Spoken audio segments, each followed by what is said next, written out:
Well, the Supreme Court has settled a case 4 years in the making. Justices denied RFD's lawsuit against the beef checkoff, alleging the money was used to fund private speech rather than government speech. The National Cattlemen's Beef Association called it a win for the beef industry. NCBA CEO Colin Woodall joins us now with a further perspective. And Colin, thank you so much for being here. As we mentioned, this has been going on for some time. Give us a little bit of background on this lawsuit.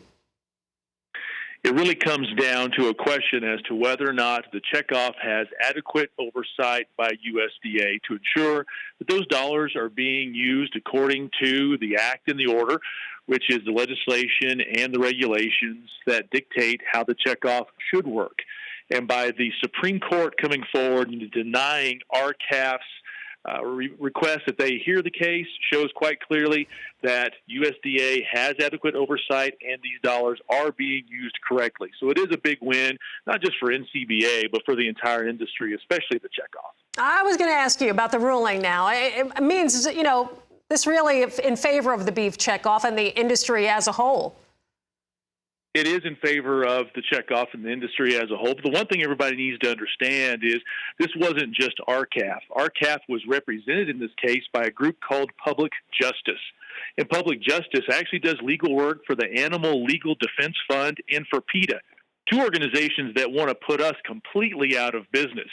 So by bringing animal activists into our world, we think was an unfortunate move on behalf of RCAF, but still very happy to see that the court shows that USDA is taking a full accounting of these dollars, and these dollars are being used to help producers and the beef business move forward and be very successful. Colin, as I mentioned, NCBA got involved very early on with this lawsuit. I'm sure not a diversion that you guys want to deal with, with the money and energy having to deal with this court case. This was a lawsuit between RCAF and the U.S. Department of Agriculture, but NCBA and several NCBA members in Montana did intervene in order to support and protect and defend the checkoff.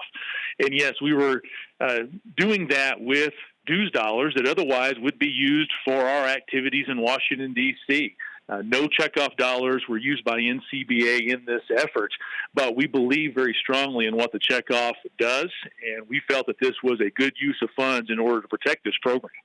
Do you see ongoing issues with RCAF? I mean, is this something that this is constantly going to be between RCAF and the beef checkoff? RCAF has been doing this for decades now, and there is still another lawsuit that they have against USDA that is active. As long as they have the funding and the backing of the animal activist groups to do this, we can imagine they will look at future lawsuits down the road. Well, thank you so much, Colin. CEO of the National Cattlemen's Beef Association, Colin Woodall.